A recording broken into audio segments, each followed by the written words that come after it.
উনি একটা কথা বলেছেন যে কুকুরের পেটে ঘি হজম হয় না।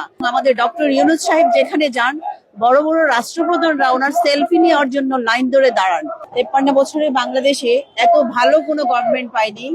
আসলে আমাদের ছাত্ররা যে পরিমাণ রক্ত ঝরিয়েছে ফ্যাসিস্ট সরকারকে সরানোর জন্য, এই রক্ত ঝরানোর পরে তাদের তীক্ষ্ণ দৃষ্টি দিয়ে, তাদের বুদ্ধিমত্তা দিয়ে ইউনূসের মতো একজন সর্বজন স্বীকৃত এবং নোবেল বিজয়ী, যিনি হচ্ছে সারা পৃথিবীতে সম্মানিত, ওনাকে রাষ্ট্রপ্রধান প্রধান উপদেষ্টা হিসেবে পেয়ে আমরা আসলেই জাতি হিসেবে গর্বিত। উনি যেখানেই গেছে, বাংলাদেশ যেখানে খুব ঘৃণিত এবং তুচ্ছ তাচ্ছিল্যের জাতি হিসেবে আমরা পরিহাস্যজনক অবস্থানে ছিলাম, সেখানে ডক্টর ইউনূস সাহেব আমাদেরকে একটা সম্মানিত জাতিতে নিয়ে গেছেন। আমাদের বাংলাদেশের কথা বড় বড় রাষ্ট্রপ্রধানরা বলে থাকে এবং আমাদের ডক্টর ইউনূস সাহেব যেখানে যান, বড় বড় রাষ্ট্রপ্রধানরা ওনার সেলফি নেওয়ার জন্য লাইন ধরে দাঁড়ান। এরকম একজন গভর্নমেন্ট পেয়ে আমরা ওনাকে ঠিকমতো মূল্যায়ন করতে পারছি না। উনি একটা কথা বলেছেন যে কুকুরের পেটে ঘি হজম হয় না। আমাদের কাছে মনে হচ্ছে আসলে আমাদের বাঙালি জাতি ওনাকে ধারণ করার মতো ক্ষমতা আমরা রাখতে পারছি না।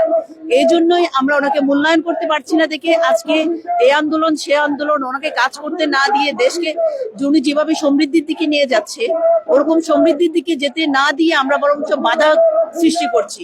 বিভিন্ন রাজনৈতিক দল তাদের অপতৎপরতা দিয়ে, ফ্যাসিস্ট সরকার তাদের তার নোংরা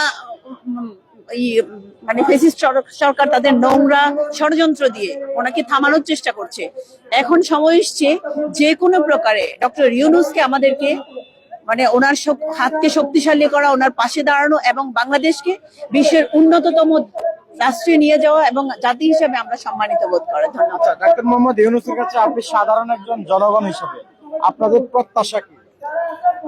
আসলে আমরা ওনার কাছ থেকে প্রত্যাশার চেয়ে অনেক বেশি পেয়েছি, কারণ উনি যে পরিমাণ ওনার স্রোতের বিপরীতে এসে ক্ষমতায় বসে উনি যেভাবে বাংলাদেশকে এগিয়ে নিয়ে গেছে, এটা আসলে অসাধারণ। তারপরে ওনার কাছে চাই উনি ওনার কর্মধারাটা অব্যাহত রাখুক, জাতি হিসেবে আমাদেরকে অনেক দূরে নিয়ে যাক।